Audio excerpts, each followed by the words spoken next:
Alright everybody, we are now on day 5 of Daily December. Today, we'll be seeing how fast Cincinno can beat Pokemon Black in a solo run challenge. Let's get straight into the video.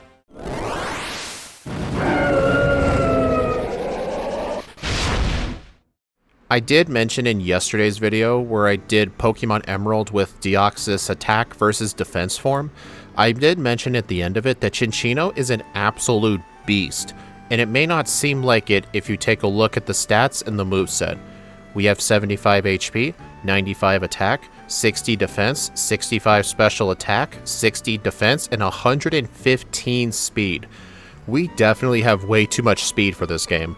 Plus we're in the fast level up group too. So in the early game, we're not going to level up as quickly as you may think, because up until level 30, medium slow is actually the first experience group to get to level 30, but past that, the fast level up group will help out a lot, especially when you combine that with the lucky egg. Oh boy, we're going to be pretty high leveled pretty darn quick. If you take a look at our level up moveset, we actually start with all level 1 moves: Bullet Seed, Helping Hand, Rock Blast, Sing, Tail Slap, and Tickle. Bullet Seed and Rock Blast are only going to be through the move reminder, who is in Mistralton City.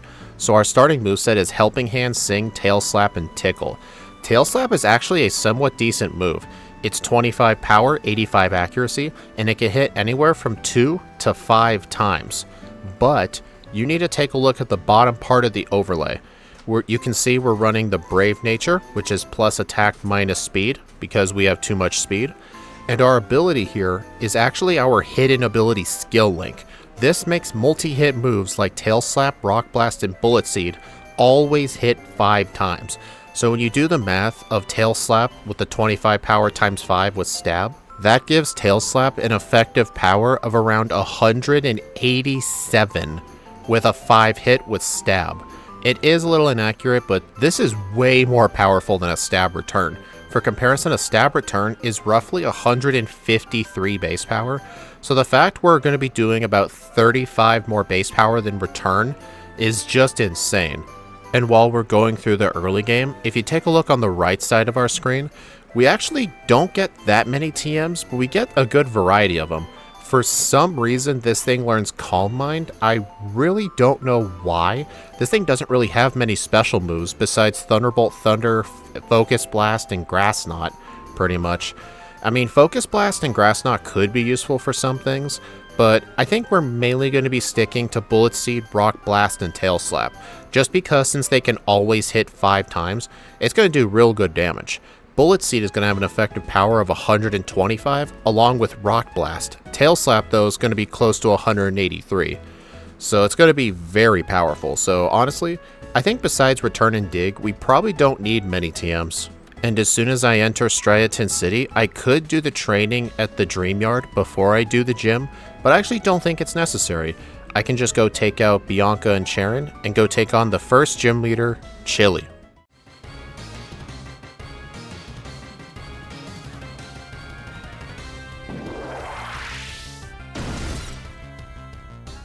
Chili leads off with a level 12 Lillipup. I'm only level 11 for this fight, but one set of Tail Slaps one-shots, and then last up is the Pansear, and at one-shots. I think each one of those Tail Slaps had a crit mixed in there, which is definitely pretty hilarious, but we one-shot everything, and we get a sub 6 minute Chili. That is very hard to get when you do the gym before the Dream Yard, at least in my experience. So that is definitely the sign of a great run. Plus, we also do learn the TM for Workup, and I will in fact be teaching this. It wouldn't really surprise me if our final moveset is Tail Slap, Workup, Bullet Seed, and Rock Blast. I have no problems in the Dream Yard, and then while I'm shopping, I buy 7 Repels, 3 Antidotes, 3 Paralyze Heals, and the rest of my money in potions. I don't heal at the center though, because I can just enter the daycare house right here and just heal a lot quicker. Then I also do some of the training in the preschool area. Then I have to take out this mandatory double battle. These twins actually will not let you pass unless you have a second Pokemon, and that's what the Pampor is for. Well, that and my Cut and Surf user. Then I can take care of the other Charon fight right here, and then inside the Wellspring Cave, I can catch a Roggenrola pretty easily by putting it to sleep with Sing. Then on the Woobat, I go for the Dust Ball, and it actually fails. The dust ball on that Woobat is roughly a 97% catch rate. That is the second time I've ever failed that, so I have to put it to sleep with Sing and use a backup Pokeball. At least it worked though. I then catch a couple of extra Pokemon to fill up my party, because when I get to the end of the game, the Reshiram that you have to catch before end is going to get forced into slot 1, and to stay in the spirit of a solo challenge, I'm going to enter with a full party. And then I can enter Nakarine City, take care of the end battle, and then we can go take on the second gym leader, Lenora.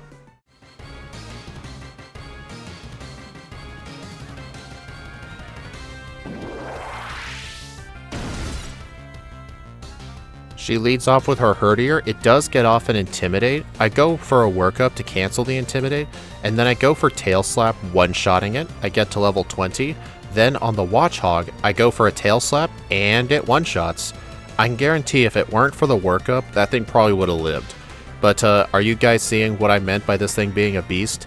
This thing with its hidden ability skill link is an absolute menace. And if you don't like hidden abilities as a concept, this thing's one of its regular abilities is Technician, so it'll still have the 2 to 5 times per Tail Slap, but each of the hits will get a Technician boost, so it'll technically be more powerful. Just random, of course.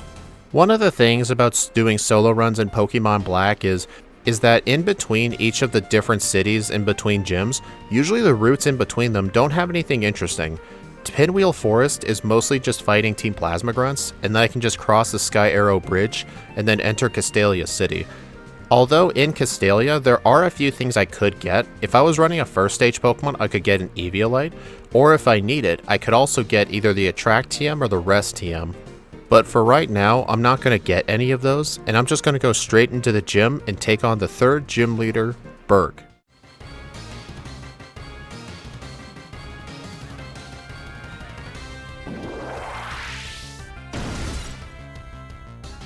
You don't want to underestimate this guy. He leads off with a Whirlipede. I go ahead right away and set up one workup. I get hit with Screech, then Tail Slap can one-shot the Whirlipede. I don't think it'll one-shot the Dwebble, and I'm correct. And because of that, it hits me with a Sand Attack. And then I'm not really doing much more damage to it, but as long as I can hit the Levani, I'm good. And I do. Alright, so yeah, that Sand Attack virtually meant nothing. Yep, 0 resets and 0 blackouts. This thing is absolutely cruising the game right now. It's just not funny at this point, it's just terrifying. What isn't terrifying though, is the next set of Bianca and Charon battles. Usually the Charon battle can be difficult, especially because of the sandstorm, but not today. Plus, on the Route 4 right here, inside this house right here, I can actually talk to this worker and get myself the TM for Dig. This will come in handy for Elisa and Clay. At least it'll be useful on one of them, whether I choose to teach it or not. And it does actually get a use in the end fight, because I did teach myself Dig, and I actually use it on the Darumaka. I mean, I don't have access to Bullet Seed or Rock Blast right now. I have to get Heart Scales, then wait until Miss Stralton City to get those moves. But you know, fun fact, if this were Generation 2 or 3 and Technician existed, Dig actually would get a Technician boost. But sadly, since it's 80 power, it would not get a Technician boost. But it's not like I'm using Technician anyway.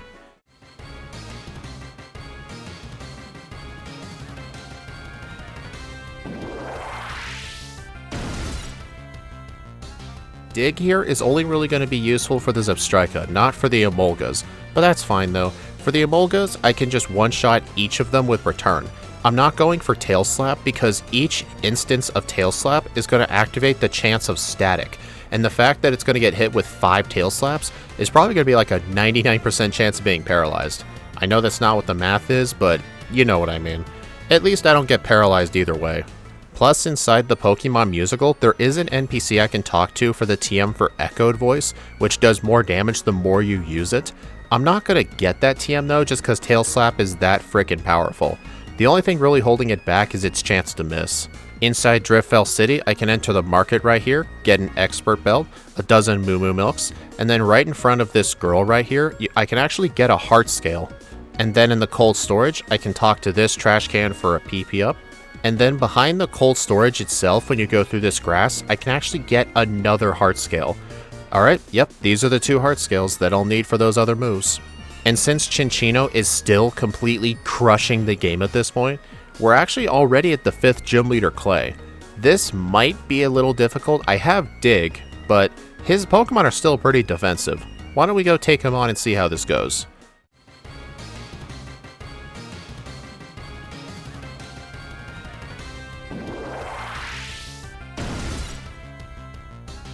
He leads off with his Krokorok. I don't want to set up a workup on it because I don't want to get hit with Torment. I one-shot it with Tail Slap, get to level 36. Then I use 1 workup, 2 workups on the Palpitoad, and then Tail Slap can one-shot. And then on the Excadrill, I go ahead and use Dig. It does outspeed, but all it really did was use Hone Claws. It didn't really get the chance to do anything to me. And then, as soon as I get access to the Charged Stone Cave, I can equip the Lucky Egg here, and now the levels are really gonna start pouring in. I completely take care of all the Plasma Grunts and the end fight at the very end, and then now that I'm in Mistralton City, I can now go to the move relearner. I get rid of the moves Return and Dig, and now my moveset is Bullet Seed, Rock Blast, Tail Slap, and Workup. This thing is basically unstoppable with this moveset. Like, imagine if you're running a Pokemon and all of its moves are at least 120 power. Plus, Bullet Seed has one advantage, that it's the most accurate, although a lot of stuff does resist the grass typing. But at least with access to Rock Blast, I think Skyla is going to be an absolute piece of cake. In fact, I'm so confident, I'm going to skip a lot of the trainers in the Celestic Tower by using the B button spinner manipulation trick. It only works on a couple of floors in here. If you press the B button, all the spinners change directions. It's quite weird. But anyway, let's go take on Skyla.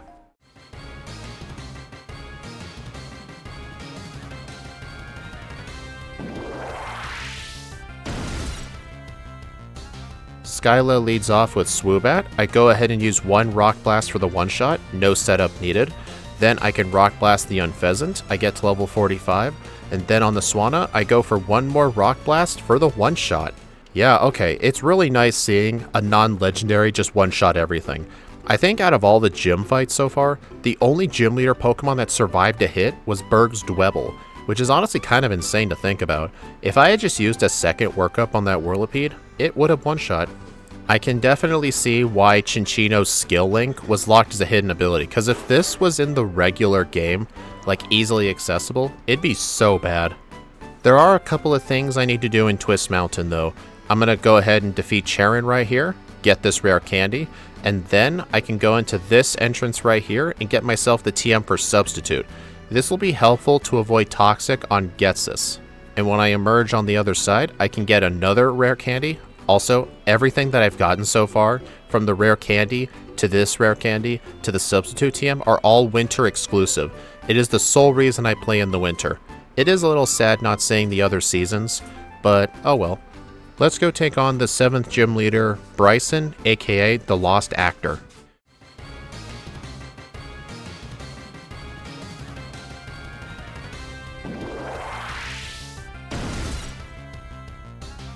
He leads off with Vanillish, one shot with Rock Blast. Then he sends out Beartic, one shot with Rock Blast. I get to level 50. Then on the Cryogonal, and I decide to actually switch it up a bit. I use Bullet Seed on it. I think that was the first time this whole playthrough I used Bullet Seed. Actually, I probably used it on some Hiker's Bulldor or something. But hey, series of one-shots yet again. Blah blah blah, Dragon Spiral Tower, Team Plasma stuff, blah blah blah, Relic Castle, more Team Plasma stuff. Oh look, we're doing the last ever battle with Bianca on the Two-Blind Bridge. This fight actually does get somewhat close because I actually ended up in yellow health by the time I finished. So yeah, it definitely could have gone a little bad. But fortunately, my reset and blackout counter is still pretty darn clean. Plus with the Lucky Egg and the fast level up group, my level is just insane at this point. Oh yeah, and since this run has been going so fast, I never went over my nature. We're going with Modest Nature, which is plus special attack minus attack. There was absolutely no reason for me to do this nature. I have no idea what I was thinking. I either made a mistake, I mixed up Modest with Adamant, or I forgot to change the text on the overlay. But the save file has long since been deleted, so I have no idea if I actually set my nature correctly or not, but if I were to do this again, it would definitely be Adamant. Oops. Also, fun fact, when you exit the Two-Blind Bridge right here, you see me walking along the bottom to try and avoid this one motorcyclist named Zeke right here. I just learned this recently. This was after I recorded this playthrough, but when you exit, if you're on the bike or running, if you just run straight to the right, don't stop, don't do any turns, you'll always avoid the biker. So yeah, at least I know that now. And now that we're in Opelucid City, we have to do a lot of gym trainers, although I do want to mention Veteran Hugo does come pretty close to killing me, because with each hit of Tail Slap activates Rough Skin, and my health got pretty dang low, but I'm still able to survive just fine. Anyway, let's go take on the final gym leader, Drayden. Let's see if we can keep up our no reset streak.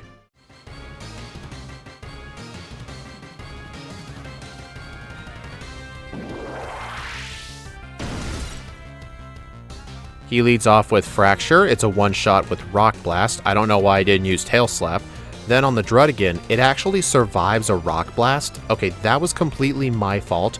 I don't know why I wasn't using Tail Slap, maybe it was because I was worried about Rough Skin, but I would have been fine actually. So yeah, his Pokemon did survive hits either way, but he's still easy, my streak is still going good and strong. Since the final Bianca fight wasn't really that bad, neither was the final Charon fight. I could make my way through Victory Road and enter the Pokemon League. I heal up at the center, buy some full restores, and now we need to go take on the final 5 trainers. Let's do this shit.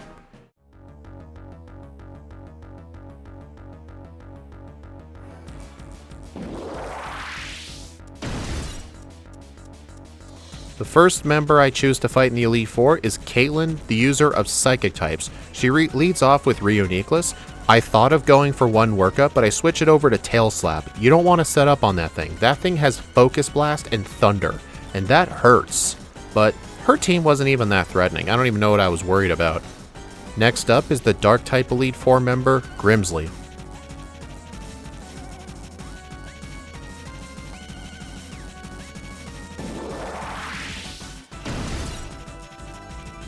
He leads off with Scrafty. I do have a slight moveset overhaul at this point. I did delete Workup and put in place Substitute, and because of that, the Scrafty is actually able to live.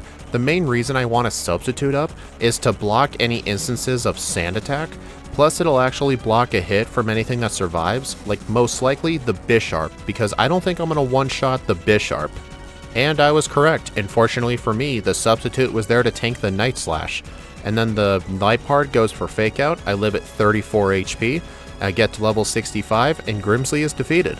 So yeah, if I didn't get Substitute, this fight could have been real sketchy. Next up is the Ghost type Elite Four member, Chantal.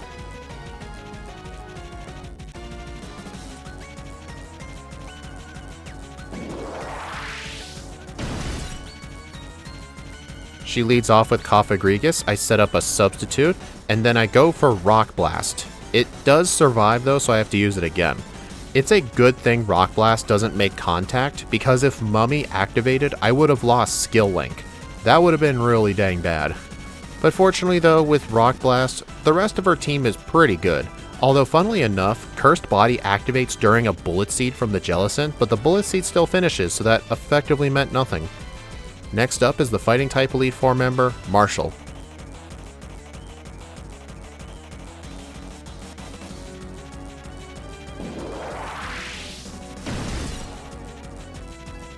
I used all of my rare candies before this fight, and I did reteach Workup. The reason I used all my rare candies is because at level 71, this is the level where at -1 speed, I still outspeed the Mienshao, so I don't have to worry about using Substitute, plus I need the setup with Workup. And that's fine though, because even though I got hit with a Bulldoze, I still outsped the Mienshao, which is normally kinda fast, especially after a Bulldoze or a Rock Tomb from the throw. With the Elite Four all said and done, N's castle arises, and instead of fighting Alder, we gotta fight N and then Getsus. And before I fight N, I gotta catch the Reshiram and deposit it in the PC since my party is full. And now we have 2 final trainers to take on. I may have said 5, but that's just a force of habit from other games. Let's go take on the final battle with N.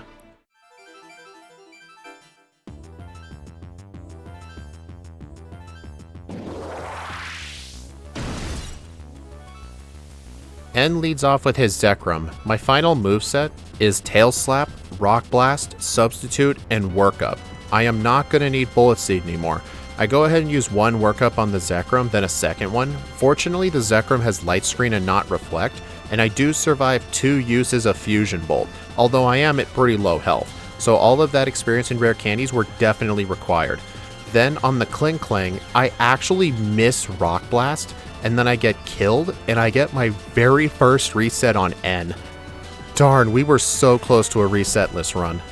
On the next attempt, I make it back to the Kling Klang, I go Tail Slap, and oh, that was Zoroark. I feel kinda dumb now. I've been doing that quite a lot lately.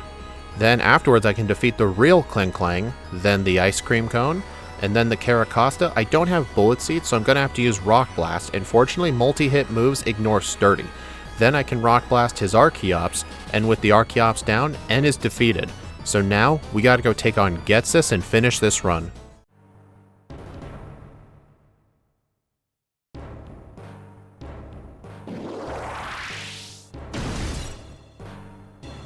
He leads off with his Cofagrigus. I set up the Substitute and block all instances of Toxic because Getsis is kind of an idiot with Substitute. But then again, I can't really single him out on it. A lot of trainers in the main series are very stupid when it comes to this move. And once I set up the +4, my entire force is completely unstoppable. And when I take down his final Pokemon, I go ahead and clock in with a real time of 1 hour, 18 minutes, and 16 seconds, with 1 reset because of a Rock Blast miss. At level 73, with a game time after the credits of 4 hours and 10 minutes. Yeah, this Pokemon, I've mentioned this so many times, is an absolute powerhouse. Skill Link on this thing is very freaking busted. I mean, Skill Link in general is very, very busted. I can definitely see why a lot of the Pokemon that do get Skill Link tend to have it as hidden abilities and not regular abilities, because that ability is busted. But even if I weren't allowed to use it and I used something like Technician, it would still do pretty good, except I probably would have a few resets because of 2 hits when I should get 4 hits. But if we take a look at the leaderboard here, this Pokemon definitely placed really well among its peers. Anyway, I hope y'all enjoyed this video. This one was a lot quicker compared to the rest of the December runs, but I hope you can see why. Please like, comment, subscribe if you want to see more, and be sure to follow me on my socials or support the channel through YouTube memberships. YouTube members get access to the patch files for all the backport Pokemon we do on stream. The next December video for tomorrow is going to be quite an interesting one. You may think it's quick, but not really. We're going to be doing Pokemon Heart Gold with Ho-Oh. Thank y'all for watching, and I'll see you tomorrow for the next installment of Daily December.